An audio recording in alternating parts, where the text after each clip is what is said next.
ये है A19 Pro। ये एप्पल का मोबाइल SoC यानी सिस्टम ऑन अ चिप है। इसमें 6 कोर CPU यानी central processing unit, 6 core GPU यानी ग्राफिक्स प्रोसेसिंग यूनिट और 16 कोर न्यूरल इंजन मिलता है। और ये है स्नैपड्रैगन 8 Elite Gen 5। ये क्वालकॉम का फ्लैगशिप मोबाइल SoC है। इसमें ओरायन CPU, एड्रेनो GPU और हेक्सागन NPU यानी न्यूरल प्रोसेसिंग यूनिट मिलता है। लेकिन दोनों में डिफरेंस क्या है? A19 Pro करंट बेंचमार्क में सिंगल कोर परफॉर्मेंस में जनरली आगे है, जिससे एवरीडे टास्क्स और ऐप रिस्पॉन्सिवनेस स्ट्रॉन्ग रहती है, जबकि मल्टी कोर परफॉर्मेंस बहुत क्लोज है और रिजल्ट फोन की कूलिंग और ऑप्टिमाइजेशन पर डिपेंड करता है। Snapdragon 8 Elite Gen 5 peak graphics benchmarks में जनरली स्ट्रॉन्गर रिजल्ट देता है, इसलिए हाई एंड एंड्रॉइड गेमिंग के लिए ज्यादा पावरफुल ऑप्शन हो सकता है। सिंपल वर्ड्स में आईफोन ऑप्टिमाइजेशन और सिंगल कोर परफॉर्मेंस के लिए A19 Pro बेटर है, जबकि peak gaming graphics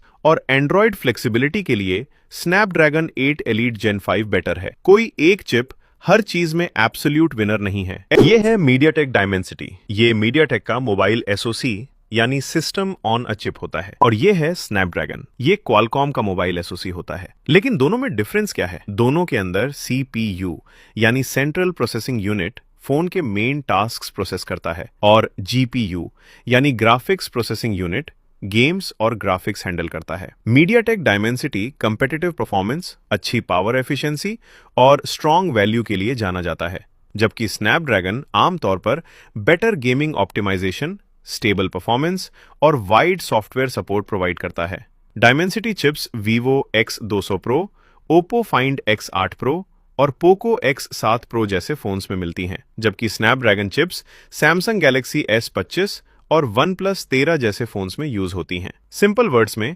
Dimensity better value और एफिशिएंसी ऑफर करता है, जबकि कंपैरेबल मॉडल्स में स्नैपड्रैगन गेमिंग और ऑप्टिमाइजेशन में आमतौर पर बेटर होता है। ये है स्नैपड्रैगन। ये क्वालकॉम का मोबाइल SoC यानी सिस्टम ऑन अ चिप होता है। और ये है एक्सिनोस। ये सैमसंग का बनाया हुआ मोबाइल SoC होता है। लेकिन दोनों में डिफरेंस क्या है? दोनों के अंदर CPU यानी सेंट्रल प्रोसेसिंग यूनिट फोन के मेन टास्क्स प्रोसेस करता है, और GPU यानी ग्राफिक्स प्रोसेसिंग यूनिट गेम्स और ग्राफिक्स हैंडल करता है। स्नैपड्रैगन आमतौर पर better gaming optimisation, stable performance और हीट मैनेजमेंट के लिए जाना जाता है, जबकि एक्सिनोस सैमसंग के अपने फोन्स और सॉफ्टवेयर के साथ क्लोजली डिजाइंड होता है। सिंपल वर्ड्स में कंपैरेबल मॉडल्स में स्नैपड्रैगन आमतौर पर बेटर परफॉर्मेंस देता है, क्योंकि इसकी गेमिंग ऑप्टिमाइजेशन और सस्टेन्ड परफॉर्मेंस ज्यादा स्टेबल होती है।